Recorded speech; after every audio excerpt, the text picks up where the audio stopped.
Do you feel that you have been smoking for so long that it's impossible to even imagine life without it? Do you feel stuck because you believe you enjoy smoking, but at the same time you want to quit and feel guilty about harming your health? Maybe all your attempts have failed before and you keep saying you'll quit but never actually get to it. And all this makes you think you need some drastic change in your mind and your life. You may have even thought you need to go to a rehab to quit smoking. In this video, you will learn why you feel such a huge attachment to smoking and how to reprogram your mind to quit smoking. The truth is that nothing will help long term unless you reprogram your mind and change how you think about smoking and how you see it. Not only that, but also in this video, you will learn how you programmed your mind to rely on smoking in the first place. And the amazing thing is that you can use what you learned today to change any behavior you want to.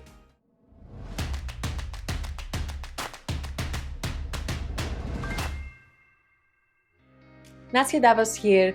I'm a psychologist, coach, author, TEDx speaker, and above all, I used to be a smoker too. After failing to quit smoking again and again almost a decade ago, I created the award-winning CBQ Method that has reached and helped millions of smokers all over the world. So, how can you reprogram your mind to quit smoking? Many times you ask me, can I really change? I've been smoking for 50 years, or I'm in my 70s, can I change? Or smoking is all I know, it's so me now. And yes, you can change, and there are 3 reasons why. 1, you were born a non-smoker. That is your natural state. So when you quit smoking, you're not changing into a non-smoker, you're returning to your natural state. The second reason is because of neuroplasticity. Our brain changes and has the ability to change and create new connections and learn anything at any age. And number 3 is that others do it, so why can't you? Quitting smoking is not about intelligence and it's not about willpower. It's about doing the right steps, and I'll show you. So first of all, why reprogram your mind? See, your mind is like a computer that runs many programs. Programs are all the patterns and habits our brain has made automatic to help us save energy. Programs help you do things quickly and automatically. So some programs we have are helpful, like how to open doors, how to write, drive, or walk. For example, when you open a door, you don't examine carefully and try to figure out how it works. You just know how to use it. Yes, you're conscious of the intention to open the door. You give your brain the order to open the door. It's a voluntary action, but you're not aware of how your brain makes your hand move and open the door, because this is a program. So we have many helpful programs. However, other programs we have aren't that helpful, and smoking is an unhelpful program you have in your brain. It's automatic because it's been part of your daily routine for many, many years. When you started smoking, you started including cigarettes in every aspect of your life: social occasions, stressful times, the highs and the lows of life. So you taught your brain to expect a cigarette in those situations, and now your brain thinks that those situations are incomplete without nicotine. They're incomplete without a cigarette. For example, if you're used to drinking your morning coffee with a cigarette, you may believe right now that you cannot enjoy your coffee without smoking.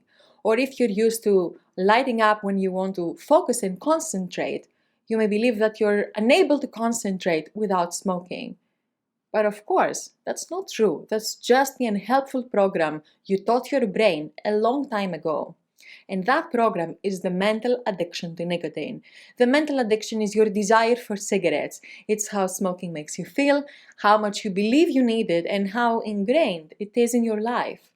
And many times you tell me, yes, but smoking is harder to reprogram because it's tied to a physical substance. And yes, nicotine is a physical substance. It affects our body, but above all, it affects our brain, our mind, our mental state. In fact, 80% of smoking is the mental addiction, which is your desire for cigarettes, and only 20% of smoking is the physical addiction to nicotine. The physical addiction is just the addiction to the substance nicotine. The mental addiction is the effect that this has on your behavior, your mind, your routine, and your reality. And you may have heard that smoking is 85, 90, 99% mental. Truth is, we can't really quantify that exact percentage. This is what matters. Smoking is a mental addiction. Nicotine as a substance, it has a short half-life, which means that it quickly leaves your body. 3 to 5 days after you stop using nicotine, nicotine has left your body. So if the physical addiction to nicotine was the real problem, then why do smokers relapse weeks, months, or years after nicotine has left their body? It can't be because of the physical addiction. It's because the old mental program is still running. So of course, products like nicotine gums, patches, or pills, they can't help you remove the desire or the need for smoking that are a mental program. In fact, taking nicotine through nicotine substitutes actually reinforces the mental addiction because it's like telling yourself you need nicotine to cope and survive. It is the mental program of smoking that tells you that you can't enjoy life without it. It tells you that you cannot socialize without it. It tells you that if you don't smoke, you will feel anxious or irritated. It tells you that you cannot get through a tough time without it. When I was a smoker, I thought I could never be able to concentrate without cigarettes. I thought it was impossible. I thought I had to choose between being healthy and being able to focus and do deep work. But of course, that's not true. That's the program. That's the old habit. That's what my brain thought it knew. Until I realized that smoking hindered my focus, and I taught my brain how to focus without smoking. And with time, this new program of focusing without smoking became my reality. And now, looking back, it's absurd how I could ever think I could focus better if I had to interrupt what I'm doing or what I'm thinking so I can smoke. So, I want to encourage you to think how many of the things we have linked to smoking or we believe about smoking are nothing but symptoms, expressions, byproducts of an old program, that we take them to be the only reality that we never actually question. Does smoking solve any problem ever? Does it add joy to a happy moment? Or is it that you just don't know how to experience those emotions without a cigarette because you never actually did it? And maybe you already know that smoking is a mental addiction. But how can you reprogram your mind to feel good and familiar as a non-smoker? How can you reprogram your brain so that being a non-smoker can feel like you, and even more you? So, all you have to do is think how you programmed your mind to start smoking in the first place. Because once you see that, once you understand that, it will be obvious and very clear on what you need to do to reverse that, to reverse engineer that process. And it's the same with everything, with learning how to draw, with gardening. And it's the exact same thing with picking up unhelpful things, unhelpful programs, like getting upset when driving. This is a program. Emotional shopping, gambling, drinking, and of course, smoking. Smoking also started with a decision. You first chose to try cigarettes and later chose to buy your own pack. After you bought your own pack, you started changing your mindset about smoking. In other words, you started thinking of yourself as a smoker, thought you can quit anytime, and started smoking on social occasions or with a friend. So it became part of your identity, even if it became indirectly part of your identity because you identified with being rebellious. And of course, the tobacco companies had invested a lot in the marketing to link smoking to being rebellious, a trait that most teenagers want to have.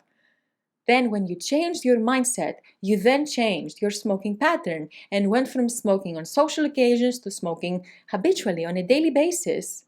And since then, you've been conditioning your mind and body to get used to smoking and to help you cope in certain situations. Now here's the key. Smoking became a program because you kept on doing it. You weren't born with a need to smoke when you're stressed. You taught yourself that. And by doing this again and again, you trained your brain to expect a cigarette when you feel that way. And with time, you associated literally everything to that one thing, to that one cigarette.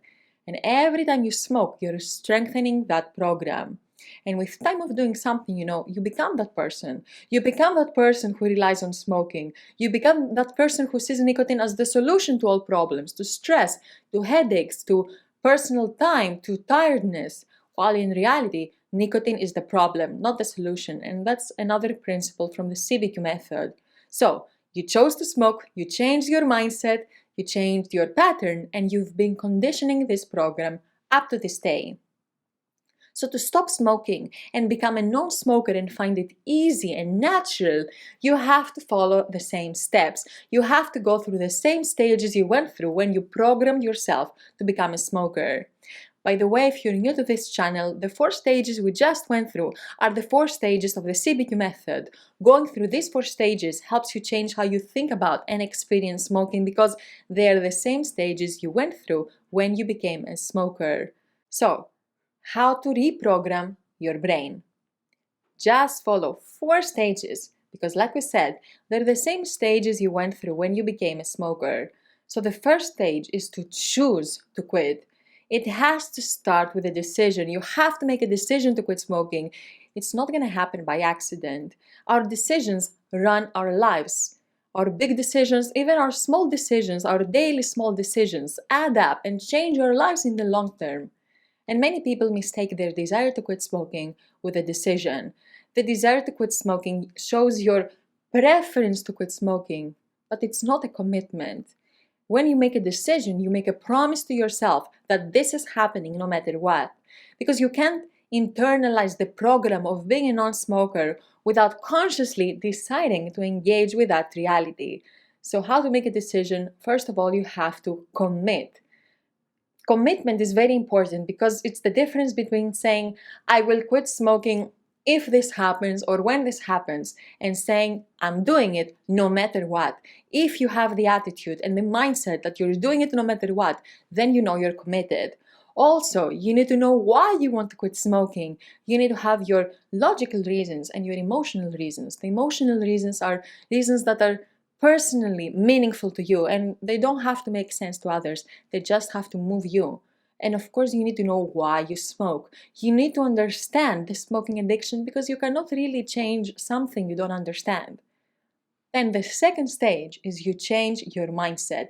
Our mindset is the lens through which we see the world. Our mindset affects our experience and our reality. So in this stage, you need to change how you think of yourself, how you think of smoking, and how you think about the role smoking and nicotine or vaping has in your life. Because listen, if you stop smoking, if you stop the smoking behavior, but in your mind you still think of yourself as a smoker or even an occasional smoker, this is going to create internal conflict. And of course, your efforts are going to be short-lived. So how you change your mindset? First of all, you overcome the fear of quitting smoking because fear taints your mindset. Next, you have to start growing into the person who does not need nicotine because your behavior of not smoking, when you quit smoking, your behavior of not smoking has to be in alignment with how you see yourself. So you need to start seeing yourself as a non-smoker because after all, you were born a non-smoker. And of course, you also need to identify any false beliefs you may have about smoking and your own ability to quit.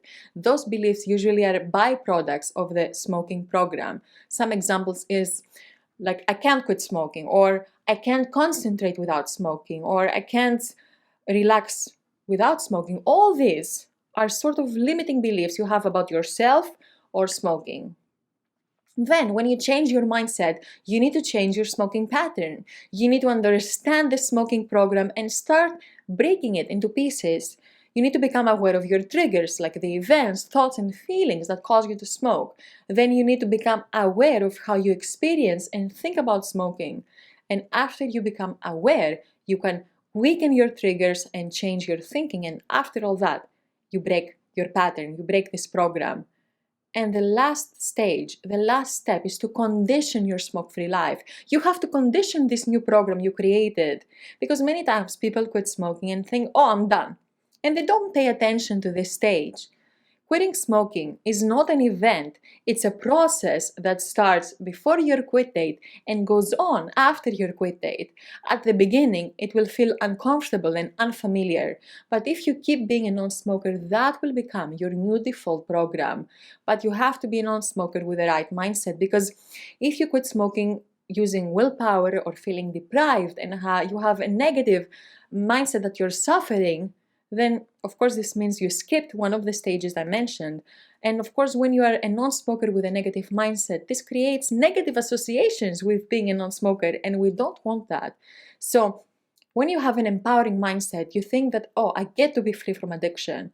When you have a disempowering mindset, you think, I'm forced to be without my crutch. So that's how you know what kind of mindset you have in that moment. And of course, when you become a non-smoker, you have to keep being that person, because every time you're in a situation where you used to smoke and you don't, you're rewiring your brain bit by bit. You're reinforcing that smoke-free program. And listen, it's okay to be uncomfortable at first, okay? Being uncomfortable means you're changing. It means you're running a new program, and with time, that will become your default state. You will become it. Now, something you ask me is, why not use hypnosis to reprogram the brain?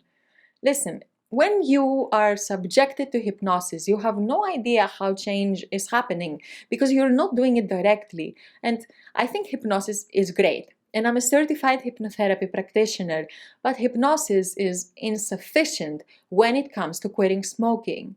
Because to quit smoking, you need to make the unconscious and automatic part of smoking, you need to make that conscious. You need to become aware of your pattern, your program, in order to change it. The psychiatrist Carl Gustav Jung said, until you make the unconscious conscious, it will direct your life and you will call it fate. And the same applies here, because when something remains unconscious, it becomes harder to change. When you make it conscious, when you surface it and you make it conscious, you make it less automatic and therefore easier to change. So you have more control. It's like doing surgery on someone. I'm not a surgeon or anything, but I would imagine when someone has a problem and they have to go into surgery, you open them up, you see what happens, you use microscopes, you use tools to see the problem, to understand the parts that contribute to it, and then you're able to fix it properly. Otherwise, it's like shooting in the dark. Would you trust a surgeon to operate on you in the blind? I wouldn't. So you need to make the unconscious conscious, and that's what the 4 stages of the CBQ method do. They take you through the necessary changes and phases you need to go through to reprogram your mind back to that of a non-smoker. So CBQ stands for Cognitive Behavioral Quitting, and it's a psychology-based method that has helped millions of smokers. It's the same method I talked about in my TED Talk, and it works because it has these 4 quit smoking stages. These 4 stages take you from where you are now to a happy non-smoker, because they change how you think about and experience smoking, because they're the same stages you went through when you became a smoker in the first place. So if you want to learn more about the CBQ method and you want to see how it can help you quit smoking and remain smoke-free, you can join our email newsletter where I send you weekly tips and advice. It's free. You just need to put your name and email address. And by joining our email newsletter, you will instantly receive in your email the foundational video and PDF starter guide of the CBQ method. In the foundational video, I show you the 4 stages of the CBQ method, how they work together, and tips to get started with every stage. You will get an overview of your whole quit smoking journey from start to finish, and you also get with it a follow-along PDF starter guide for the CBQ with tips and notes that you can use along your journey. I think you'll benefit a lot from our emails and this PDF starter guide and the foundational video. Like I said, it's free, and you always have the option to unsubscribe at the bottom of every email I send. So get access to the newsletter and foundational video and guide of the CBQ. And before you go, let me know in the comments, what are some unhelpful programs you have learned over the years that you'd like to change? I'm looking forward to reading your comments. If you like this video, hit the like button, subscribe to this channel to get more videos like this, and I'll see you next time.